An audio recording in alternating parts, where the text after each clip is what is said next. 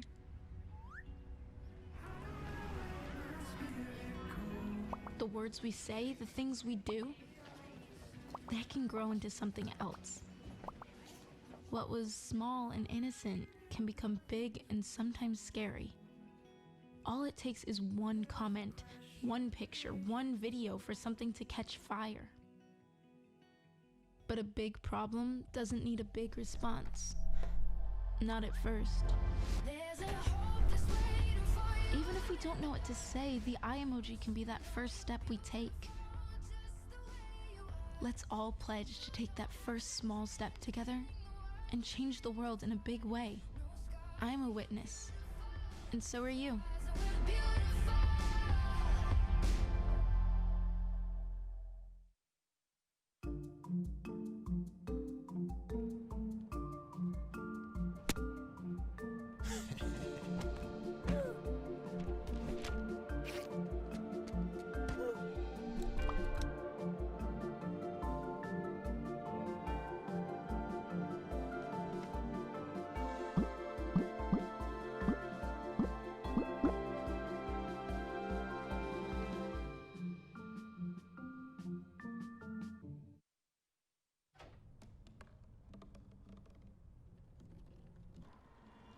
Everybody has a dream.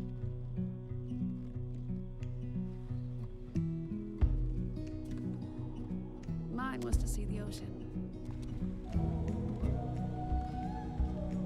And with a little help, I made it.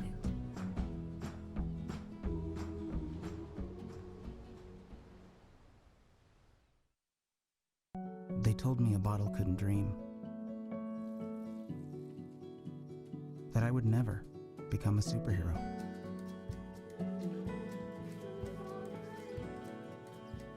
But I learned how to fly. Just to come back in a new disguise. And be the hero that I've always wanted to be.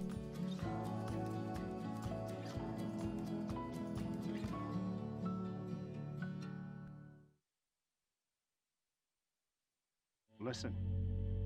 All it took was someone who would insist that I just try. Suddenly, everything was turned around because they judge you. You tell them, I don't need this. No one is going to understand. Unless they've been through it, how can they? Then one day you realize You feel so hopeless. I need help. I need help. You feel so hopeless.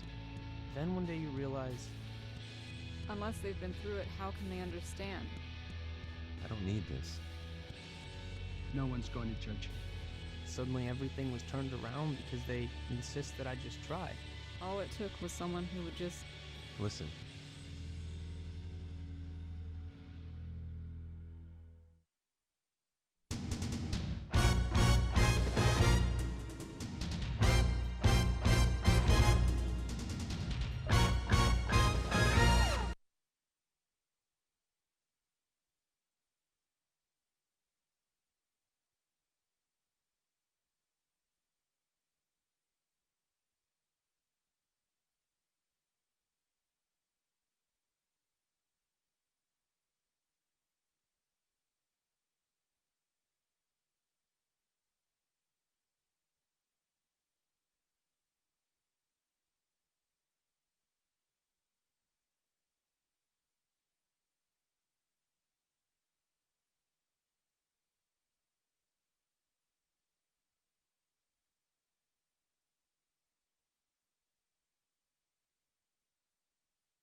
And we are back. Cody Shalafu for play-by-play. Evan Alfano doing a fantastic job on color tonight. Beverly Panthers trailing 2-1 to the visiting Marblehead Magicians. Marblehead got 2 goals early. Camden Heifetz followed by a magic show by Baxter Jennings.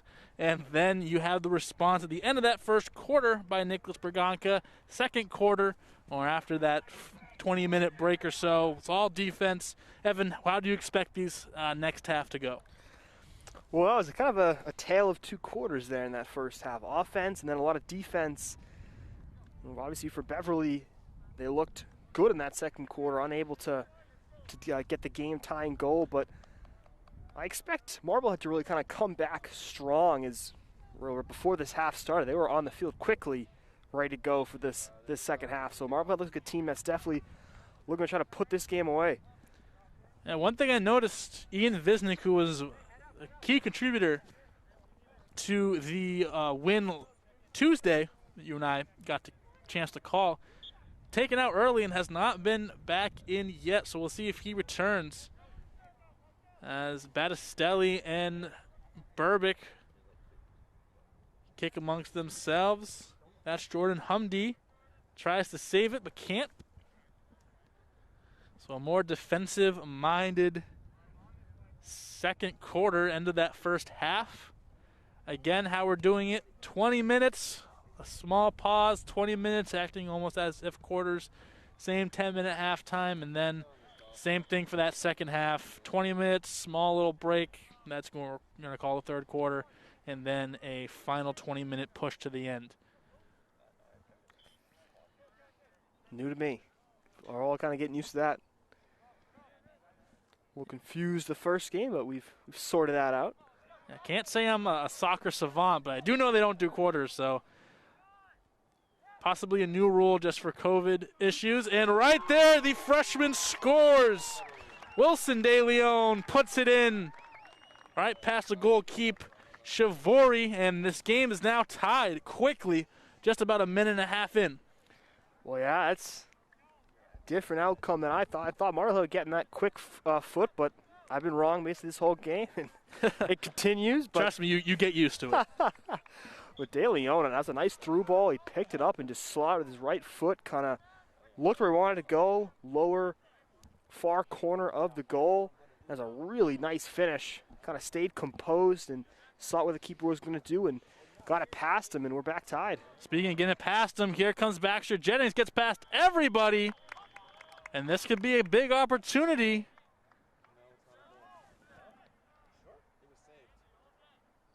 And it looks like it'll be a penalty kick right here, drawn by Baxter Jennings. His speed just too much there.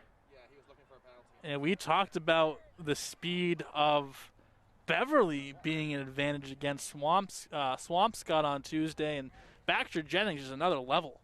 Absolutely. He's just been right past that defense a few times. That might have been Butters that committed the foul. And looking for the second goal of his season and the game right here for Jennings. Yep, first game of the year from Marblehead. He'll get one from about 8 or so yards out. And right at the keeper, he dives left. And about a minute later, here comes the lead back to Marblehead as Baxter Jennings gets his second one of the afternoon, and the lead goes back to Marblehead. Well, we've talked about kind of a back-and-forth game, and offensive first quarter, defensive second quarter, and, well, the offense coming early and often here at quarter number 3, and couldn't really have asked for a better response from the Magicians here after allowing that game-tying goal, and they are quickly back in the lead 3-2. 3-2, about 16 and a half as Berganca hits the deck.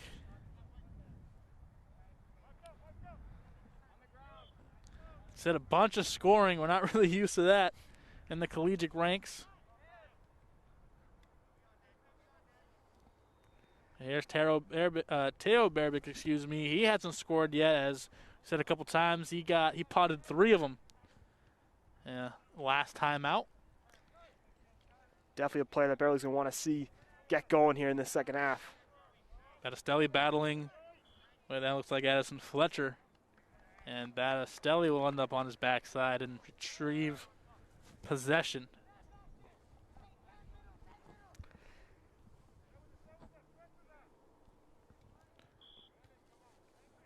Marshall Lee turns the corner up before the whistle's called, and back to White.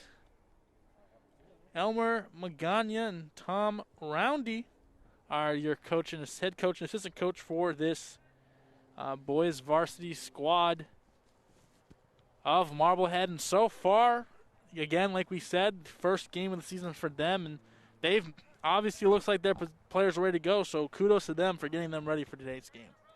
Yeah, it's been a long time since they'll play some soccer out here against another team, and yeah, they've looked really good.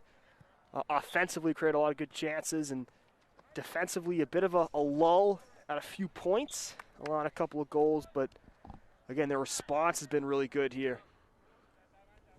Yeah, for the fall sports, they weren't impacted a whole bunch in by the shutdown in terms of they're still playing on schedule. Like they're still, maybe it's a little bit later than they normally used to playing, but it's only by about a month or two. They were playing this time last year. They don't have, it's not like, a baseball team that maybe their season was cut wicked short. And now you have basically 2 years since you have a year since you haven't played, 2 years since you haven't played. And it'll be interesting to see the spring sports when they come back, and we'll see what happens in the next couple months, how that whole situation is going to be dealt with in terms of spring sports. Are fall sports going to move over to spring? Are they just going, however these conferences and schools handle it? But fall sports have a little bit of an advantage. At least they had their whole season last year. They're playing around the same time. Their timeline wasn't shifted exactly. Still have to deal with, probably, that 2 month span where they were doing nothing and this and that. So it's not like they're not affected at all, but not as much as I would say a team that got their season cut short last year. Yeah, I think being obviously outdoors can help. You're able to kind of spread out a bit more. You can kind of see if you look on the far side of the field at the benches, they're not really huddled together on a bench. They're all just spread out. Both teams kind of with 6 feet between each other, so that's something when you're outdoors you have more space you're able to do. But I think for these players, just able to have this sense of normalcy and able to come out here and play a season has to be really exciting for both sides and exciting for us to be able to come out here and call these games. Definitely excited to be calling these games. Again, I and Evan will be with you guys all season long. Whether you like it or not. I wouldn't like it. I would be demanding my money back. And Fox went for the ball. Baxter hit the deck. Inadvertent contact, but since he can't really slide, that's going to go against Baxter Jennings.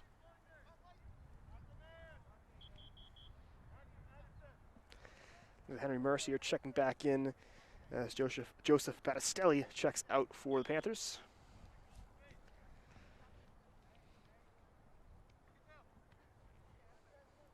Butters with it now, captain on this Beverly team. And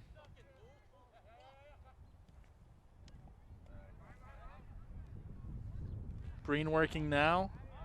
That's Humdy. And Butters barking orders. Collision. Leon tips it out in front. Good pass. Bearbeck trying to corral it and get some space. Good job to send it away. Still out in front of net. Over the head of Baxter Jennings. And here's Carson Breen.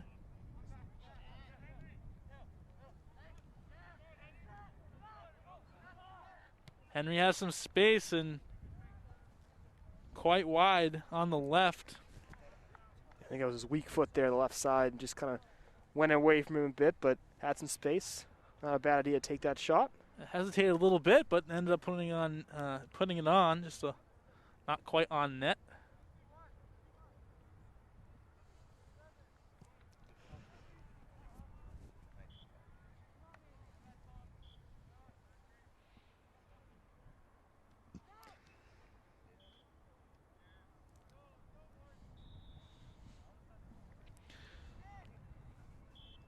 can be sometimes hard to tell which whistles on which field, as we do have the JV game between these two teams going on to our right.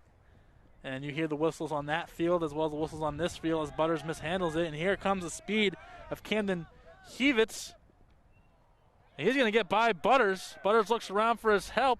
Baxter with space. That's trouble. Mishandles it. Nick Fox is right there in the back. He was pressured. And number 14, Henry Mercier. And even though that shot didn't count, Baxter Jenkins put it on, hit the post from a weird angle. He's dangerous from anywhere. Yeah, he's feeling it today. And, again, his speed, his quickness, and, again, the ability, the skill he has on the ball is causing problems for Beverly. And they've committed a few fouls against him. Butters and Fox making sure that their midfielders are in line. And, almost a play for me. I've been waiting my whole life for one of those. See, I'd say the same thing, but I know I'll just make a fool out of myself. If it's a rolling ball, I'll go for it and just fall on my face. If it comes out my head, I'll let it go through my hands and hit me in the face. So, well, good move there. Camden Hevitz moving by 3 or 4 Panthers. But see, you played soccer. I stopped playing soccer when I was about 8 to pursue baseball, which is obviously the wrong decision. And so my feet aren't exactly what they used to be, but we'll have to show off the old razzle-dazzle if we get a ball this way. I'm telling you, we're going to need a camera on the other side of the field looking at us. I'd watch that. I'd mute that camera. I would turn it off. Blur us both out. Blur it out. Report it to the police department. What is this? Who are these people? Braganca turns the corner. Good defense there. Braganca so strong on the ball. The ability to kind of just shoulder players off and keep possession. Yeah, listed at 6'2", like we said last time, closer to 6'8". Plays like it. Definitely drinks his milk. And some miscommunication between the Magician as we'll give Beverly an opportunity.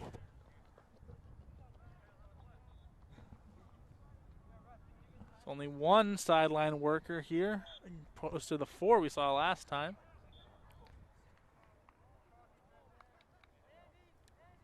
Yeah, it's trying to work quickly in that offensive half, try to get Marblehead napping a little bit.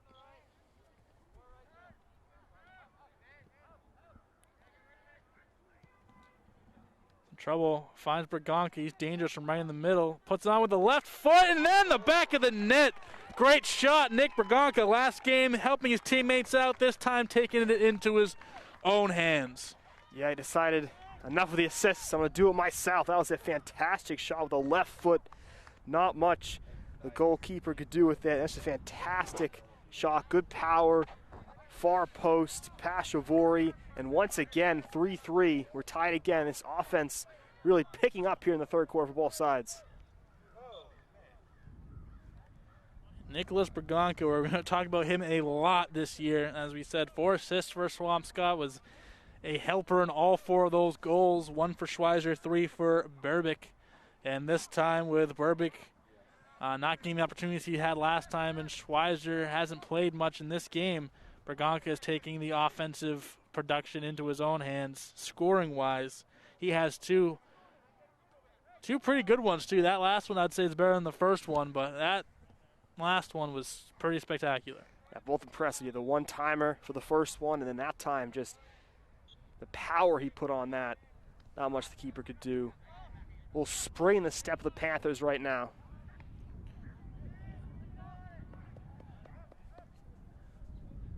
And the second half, and Gribbins is still out there. So with 6:24 left in that third quarter, Gribbins still out there. Speidel will not come out, at least right now. As we mentioned, that's something to look forward to. Speidel replaced Gribbins after that first half of play last time. Probably just giving coaches multiple looks starting off the year, see who's going to take over that goalie spot. Looked like it was Gribbins' spot to lose, and he didn't. Great job by Teo Berbick. And here comes Braganca looking for goal 3, but also looking up ahead for his teammates.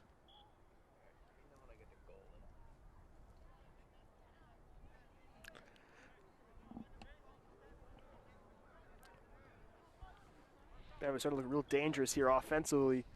About 5.5 minutes to go in this third quarter.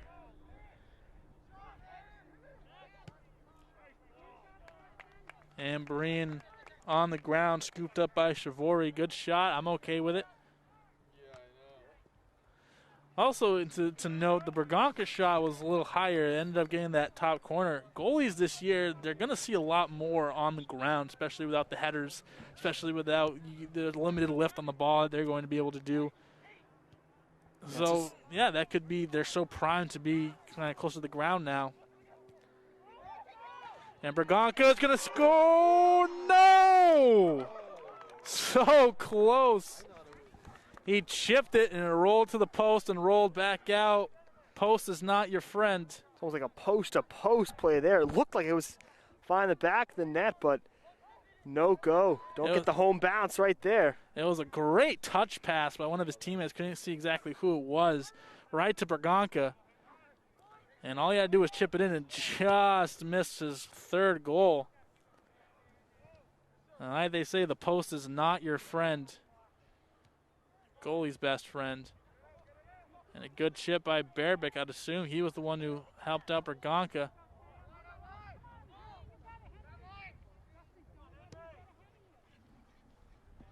And it's a track meet now. Butters, good job keeping behind him, but couldn't handle it. Gets back into the play.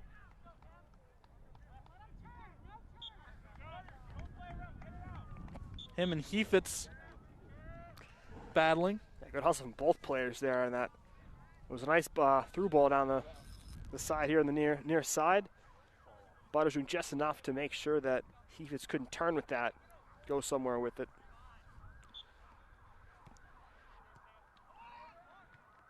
Good job by Mercier to get it out. Bearbeck hits the ground. McGorry checks out for Marblehead, and Kenneth Kay comes in.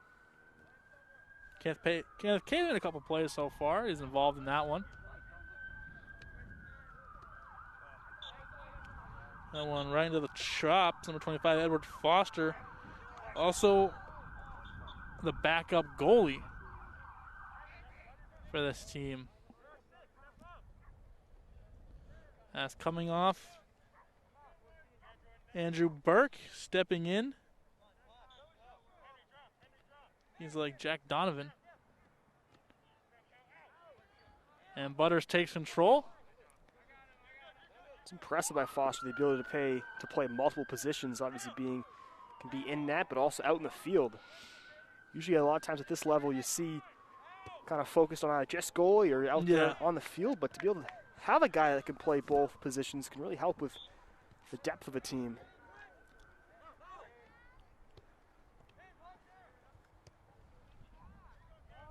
Trying to get the ball into one of the more dangerous players, Camden Heifetz, and him and Butters have been battling. That battle has been fun to watch so far, especially later in that first quarter into the second half. Yeah, we've seen a lot of them in this near side, his corner, the offensive side for Marblehead, and they've been going back and forth. Some good, clean play. Haven't really said much to each other, just playing good, aggressive soccer on both sides, trying to win the ball for their team.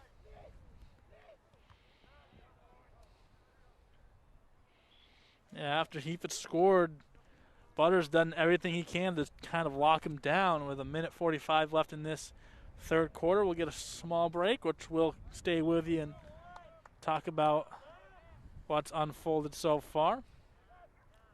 Still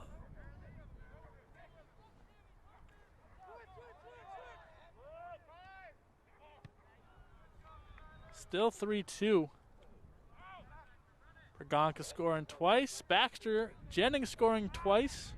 And another one, which was the first goal of the game by Heifetz. So it's been a three-man race for who's scoring the most tonight. And here on the move is Marshall Lee. Can't quite get there before Shavori ends up scooping it up.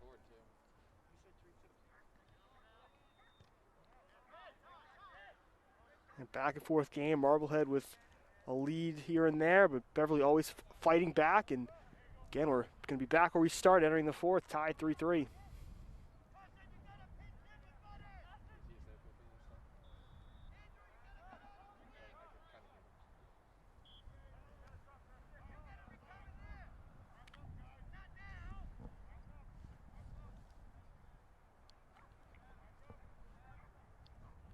And seconds winding down in this third. 2 goals by Braganca, missing point blank for what would have been his third.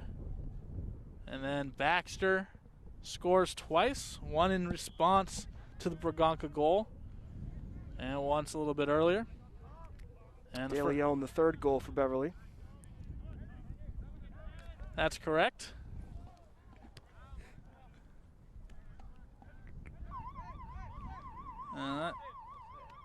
Seems to be the whistle, but no one really cares. Yeah, you got to go by the referee's whistle. The clock usually stops with a little play left in there, so we play on to the whistle. The whistle's blown.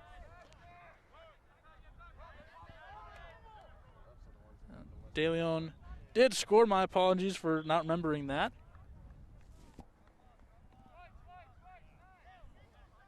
I'm just surprised I remember Braganca's 2 goals. That's how my head works. Not very well. You're going to say like 3-0 in the next quarter. Goal's going to vanish. Hello, everyone, and welcome to the start of this game.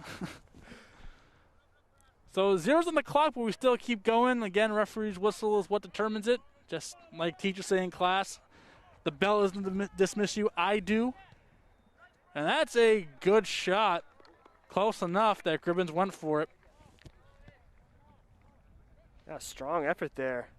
A good idea. That was McGorry who fired that. Good idea from Gribbins to make sure that that ball was going to go wide.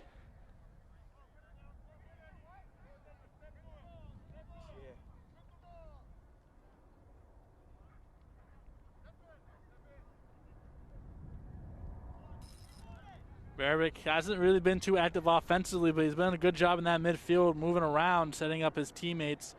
He was getting set up a lot last game, and now he's taking on a different role. Schweizer finally back in the game. De Leon trying to leave it up for him. A little bit out of reach.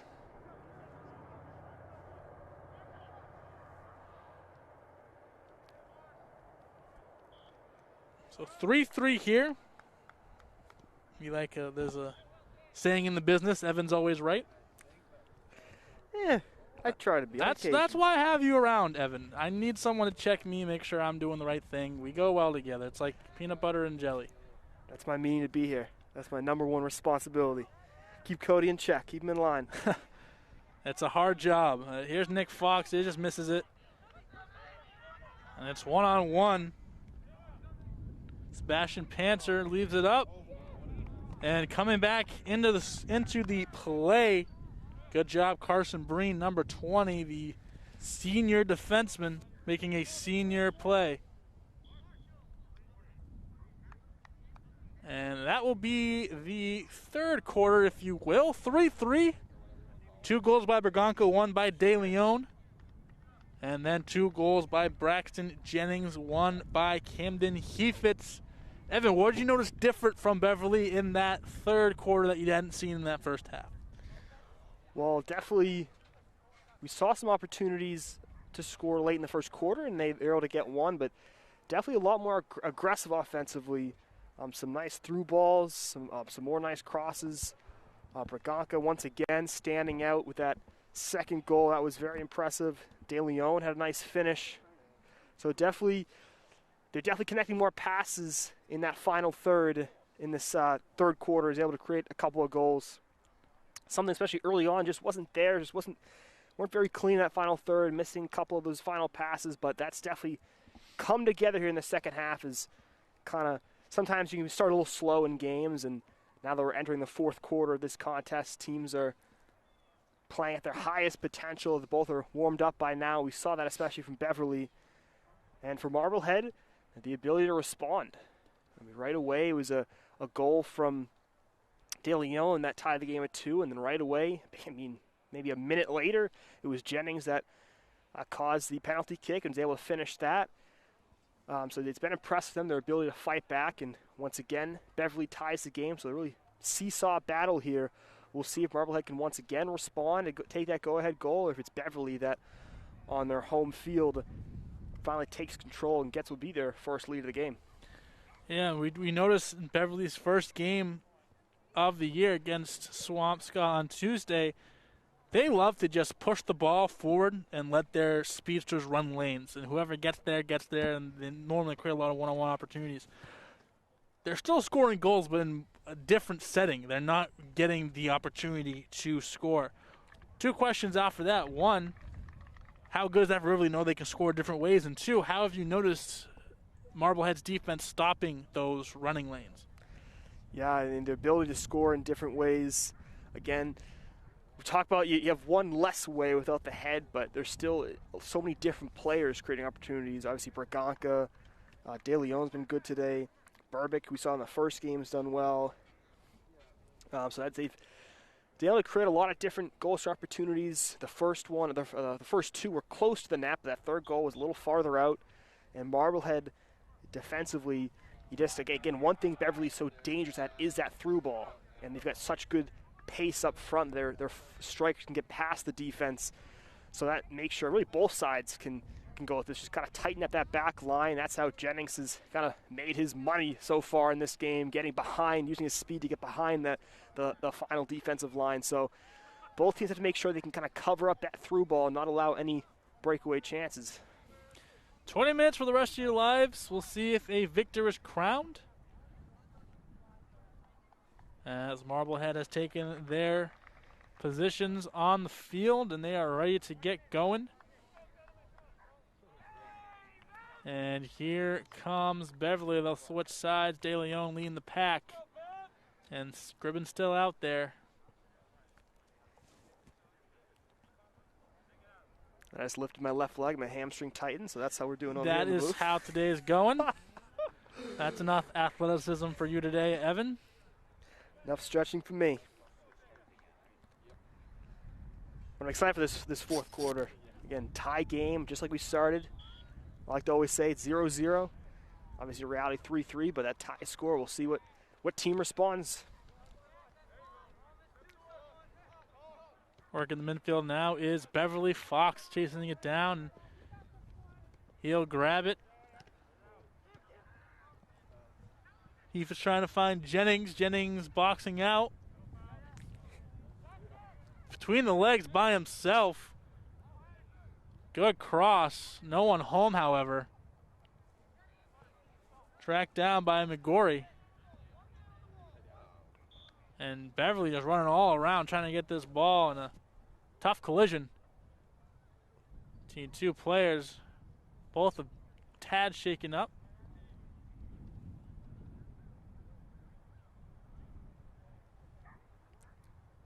I see Jennings again. Gets the ball and goes by multiple players. And everyone gets up. Looks like, I believe both 11s, Butters and Burke. They are up and ready to go. And so are we, as Schweizer's going to get back in defensive position. This one's bouncing in front, and Gribbins comes out and scoops it up. Yeah, that could be tricky when someone kind of whiffs on the ball and it ends up trickling back towards the keeper. Seen a couple of those. Again, those lower balls, there's so many feet around it, can sometimes just squeak on by and cause problems. Almost did right there. Number 9, Max Hemsey's in the game. First time we've called his name tonight. Carson Breen on the far side. Watch that one trickle down. That line of Breen, Fox, and Butters is a stout defensive trio. Yeah, they have a lot of energy back there. We've seen a lot of them. They've had to make some plays against a very quick Marblehead team. I really like what we've seen from Breen. We've kind of seen him right in front of us when the sides are switched. We've seen a lot of him defensively. He's played really well against this quick Marblehead front. Yeah, Butters and Breen a little faster. And then you have big Nick Fox right in the middle as a little bit of an enforcer. The body down, and they'll leak Breen up ahead and keep Butters and Fox back home. Mercier's also a little bit back home looking at Heifetz and Yeah, Fox Jennings. kind of reminds me, again, we do some Endicott games with Charles Baji, kind of a bigger player that you can put up in the box for free kicks. Again, went back when you could use your head. Yep. But also a guy that can, a bigger player, athletic players that can get in there and chase down the balls as well. Baji's fun to watch. He's listed as a midfielder, has those midfielder skills, and then plays fantastic defense in that back line. And Fox, I see the similarities there. De Leon, not quite. Chivori's there to scoop it up and send it down with his teammates. A little tad wind. Yeah, trying to use his chest there and kind of guide the ball on frame.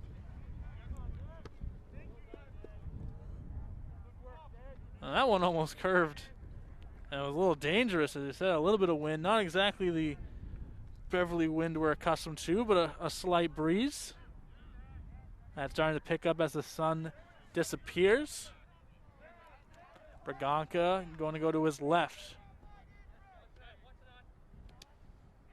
Leaves it up, good defensive play. That's Dak. Back to Braganca. Over ahead, stopped by Mercier.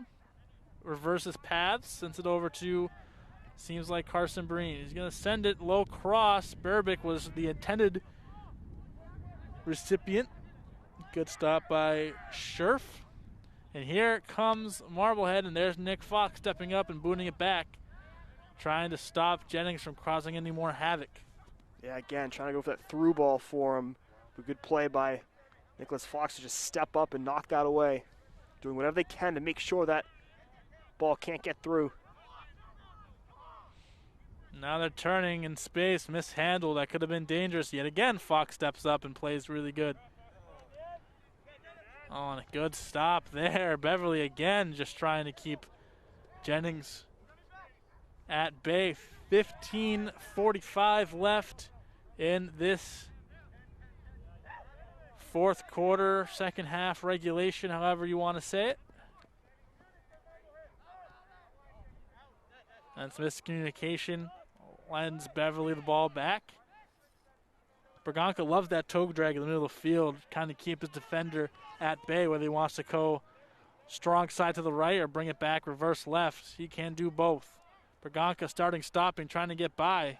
Puts on the brakes, then gets by his defender, tight roping the sideline. De Leon, back of the net. 2 goals for De Leon, 2 goals for Braganca, and they help each other out on that one. Braganca to De Leon, and the lead back to Beverly. A lot of credit has to go to Braganca on that one.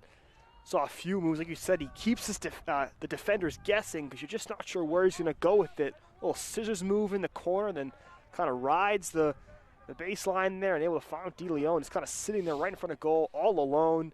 Again, pots that one home quite easily to the left side of the net. It's a brilliant setup there and a nice finish, and Beverly their first lead of the afternoon. Yeah, the best Jennings impression I've seen all night by number 10 in orange. Just one-man wrecking crew leaves it up to the freshman, who is obviously proving why he belongs up here with the big boys. A fantastic player, and we noticed in the Swampscott game he had a couple opportunities, maybe tried to do a little bit too much. Maybe the second game the nerves were a little bit lower, and he's just, see ball, hit ball. Yeah, and getting that first goal, it definitely just kind of gets all that pressure off your shoulders and allows you to just go out there and play. And I think we're seeing a much better De Leon in the second game. Is kind of that those nerves kind of have fallen off. A little bit of miscommunication seen by Berbick throwing his hands up. Didn't quite have the trailer he wanted. There's a good ball by Hemsey, trying to flick it up. And just another bad bounce if you're a Beverly fan. A weird angle, and just great job putting it up and making the competitive ball. Yeah, I wasn't sure he'd be able to get to that, but he'd be able to chase that down. Max Hemsey and get it over the keeper. Yeah, we've seen that a few times, the post not being in favor of the Panthers. Yeah, the depth perception's a little bit weirder. We're on field level. We're used to being a little bit higher. So it's kind of hard to see where the ball, I kind of thought it was like behind the net. I didn't know it hit right off the bar, or it was right around there. And De Leon came sweeping in and just missed another one. That would have been his third. Braganca to De Leon again. That's been a good combination. A couple players looking for that third goal. Oh, fantastic ball by Jennings to hit his teammate in stride. That was Dak. And a good play by Beverly as the sun is saying farewell.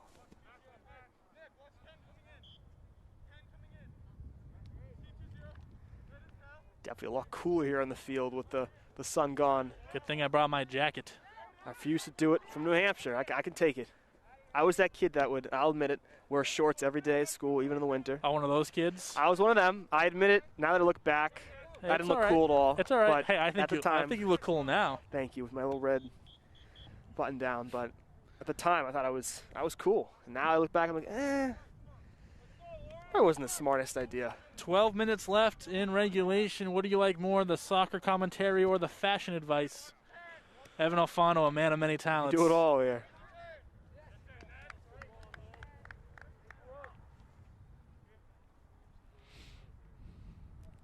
He fits there in a nifty little move to kind of cut it behind him, but his ball just got away from him a little bit.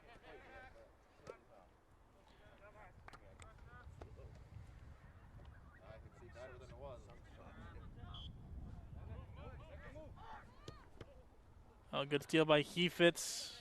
He's battling. Dak gets it to, looks like Justin Featherstone, first time we've called him. Him and Johnstone are there. Well, interference there, Featherstone kind of getting in the way. That was Johnstone, getting in the way of that ball there.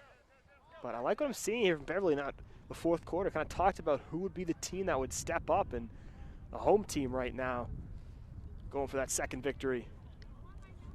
Coach De Leon, proud of his team so far. Have 10 minutes left, about 11 minutes left, to hang on. 4-3, 2 goals by De Leon, 2 goals by Braganca. The scoring for Beverly, and then 2 from Baxter, 1 from Heifetz. The scoring from Marblehead here in this 4-3 contest.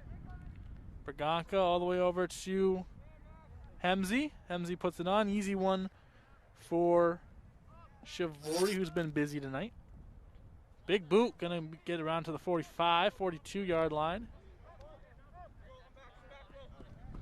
Your chance. What a stop. Oh, sign me up. Ask Coach De Leon if he needs an extra, because I'm ready. See, I told you, the play of that was, I've been waiting for that my entire life. It was gonna come. We've had a few balls come close, and Cody Shalfu with a nice touch on the ball. I hope they got that on camera. Show off for the ladies. Be some good party material. Did you know I used to play as a 21-year-old? And this one's going to be a little bit too far from Camden Heifetz. And a bad bounce brings Heifetz back into the play, but good job by Nick Fox yet again. He's been an unsung hero in this game. He's done a great job just stopping multiple drives for both Heifetz and Jennings in this second half. Yeah, he's kind of been that last defender back right in the middle of the field. And a chance here for Burbick potentially. Good defensive effort there, but yeah, Fox has been a guy that, again, for a lot of this fourth quarter's kind of had Jennings behind him, so he's kind of to keep his head in a swivel to make sure he doesn't get past. And yeah, he's made a lot of good plays, stepping up defensively. Good job anticipating the ball and keeping it away from the Beverly net. I just want to point out some fantastic sportsmanship from number 23, Jacob Scherf. Chased down, got tangled up between himself, his goalkeeper, Gavin Shivori, and Berbick, and then helped Berbick back up. So great sportsmanship there by the young fella. Oh, that one would have been magical, but Braganca couldn't quite send it on net. This one's going to skip away. Nice little deflection there, and almost trying to go far post. Really nothing the goalkeeper could have done on that play, Shivori. I think he would have been beating a far post, but ended up going just wide. Johnstone De Leon, he has some space, defender backing up. He has Schweizer help, and he's going to lose the ball. Good track down by Butters, and that's him. And Heifetz yet again, another example. As I was about to say, can't see our good friend Baxter Jennings, but he's ready to check in next time the referees give him an opportunity as he is taking a small rest and to use the next 8 minutes or so to his full advantage.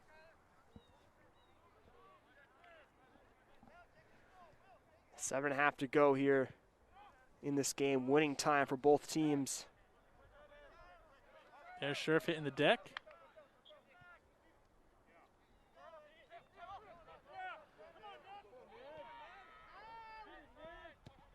And that one's way wide. Couldn't quite get a good foot on it.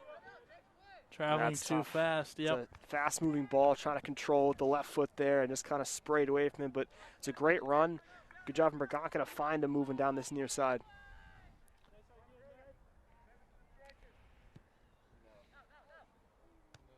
Johnson on another play comes up and staves off, steals the ball back.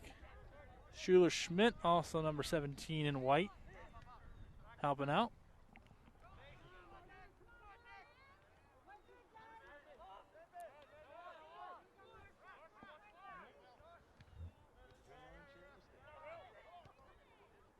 Fletcher gives it up to one of his teammates. And another missed handle on the ball there is going to cost possession to Beverly. That's a good job by Teos coming in and saving the day. A little sloppy here from Beverly, I think, as they sense the game starting to wind down, trying to hold on. A few loose passes here in their defensive half. Big boot, good save on the ground. Nicholas Gribbins. That's Predrage Bresnahan who sent it on. That was a great low effort. A deflection here, and Gribbins right back and up to the task.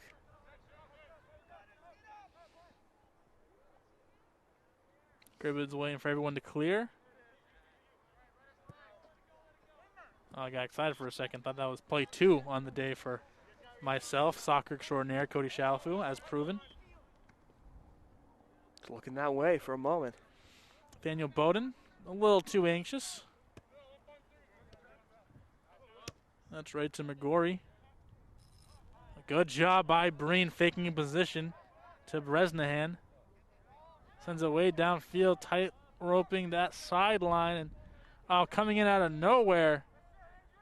Looks like Schweizer. Leave it up to Teo in the corner. Do something with it. Here's the cross. Good play there. That is Schuler Schmidt. Great play. Bergonka trying to move past everyone yet again. The speed of Schweizer there to get that off. He was flying down the field. Bergonka trying to take it back, but good job there. Number 20, Addison Fletcher, saw that move a couple times earlier in the game and stayed on his back hip.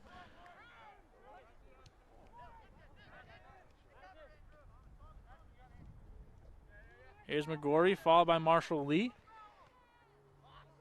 And Nick Fox stepping up yet again, right to De Leon. He's going to turn the corner. Knee brace on the right knee. Moves around.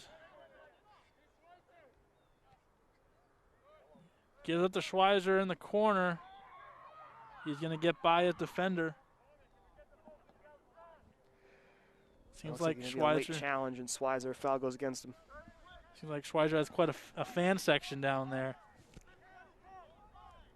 That's always fun. Yeah.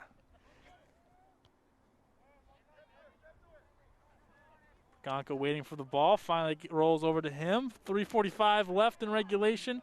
Beverly trying to hold on to this 1-goal lead, and they are not taking foot off the gas, something you love to see. They're trying for some more little insurance. Yeah, they're certainly pressing for that insurance goal here, up by just 1, trying to hang on. Got to make sure they don't push up too far offensively and allow for breaks. Players like Jennings. Yeah, as a coach, how much time left in the game? We'll put that on pause. Here's Jennings. You always got to be vigilant of him, and he gets an opportunity. Just a little bit too fast for the ball. Great play by Teo Berbick. 3 minutes to go. Definitely want to be a little more defensive minded. Yeah. Again, that could have been a close play. I think a big thing here is possession. Try to hang on to the ball, pass it around maybe to keep some possession, let some of the clock wind off. We've got a good chance offensively, of course, go take it, but kind of slow it down a bit. No need to rush getting the ball back into play. No need to force anything offensively here. 2:40 to go in a 1-goal lead. Schweizer off probably for the rest of the game, I'd assume. 14, the junior midfielder Henry Mercier will step on. Here's Johnstone. And right here, you would like to see a little bit more possession? Yeah, and then again, you're trying to rush offense. I don't mind trying to get a through ball there, but I like how he took a few extra dribbles there and didn't try to force a ball forwards and allow for a potential.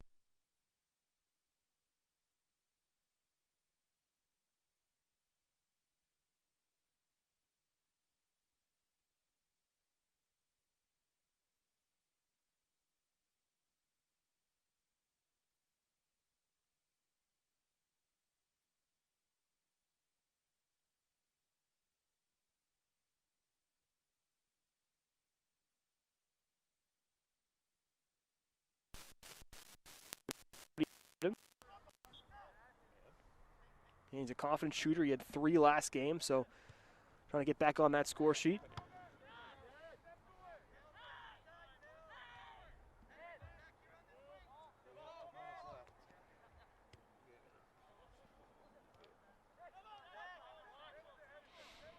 Berganca surveying the field, going to find Mercier on that far sideline. Oh, good play by De Leon. Fakes the out.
A little bit.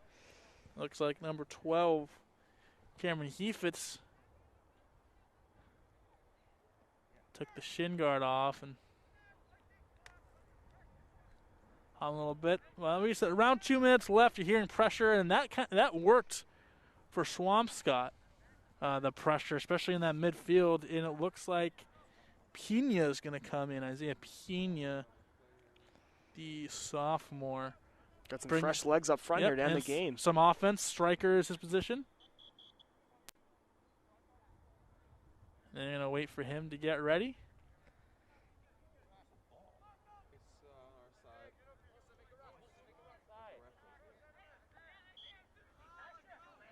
And Berganca's just going to big boot it away. De Leon's going to chase off the back. Number 17, Schuler Schmidt.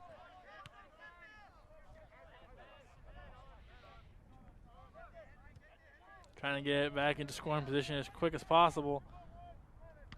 And timing it up is Butters. And this is where you just try to play keep away. Yeah, just boot the ball out. If you have a defender for Beverly's got the ball in their foot, just get it out. Berganca, player that can keep possession for a while. Look at this, he making a nice run once again. Yeah, good 5, 6, now 7 seconds gone. Berganca held it for the entire time. Mercier the cross. And that's going to do it. Hanging on is Beverly. So, quick recap in this game. 2-1, the lead was for Marblehead in that first quarter. A goal by number 12, Camden Heathfitz, a goal by number 3, Baxter Jennings. And then a goal very late in that quarter by Berganca. Second goes by, nothing much happens. And then you have some goals by Berganca. He had 2. De Leon ended up having 2. Good game by Beverly. Good game. Both sides showed up what they can do. How do you assess that game? Yeah, it's a great performance on both sides. Obviously, the lead only held until the very end there from Beverly, but they're able to hold on and get that last goal and get the victory. Again, you can't do handshake lines, so they're both kind of clapping at each other. That's proving a good performance on both sides. And good start for Marblehead. Obviously, just first game of the year. They look solid. Baxter Jennings is going to be a good player to watch in this division, this conference. And for Beverly, more of the same offensively. 4 goals once again. Defense tightened up when it needed to. That back line looked sharp. Again, talking about Nicholas Fox, Carson Breen, of course, Nicholas Gribbins between the pipes, and a good finish from Beverly. But for Marblehead, got to keep the chins up because they played well also. Yeah, Marblehead's going to have a good season to come. We've seen they can score goals. Next time, Beverly Panthers will play Salem. Rival Salem here in Beverly at 4 p.m. on the 16th, just about a week away. Cody Shalfu, Evan Alfano, thank you all for listening. Thank you all for watching. We'll see you in about a week.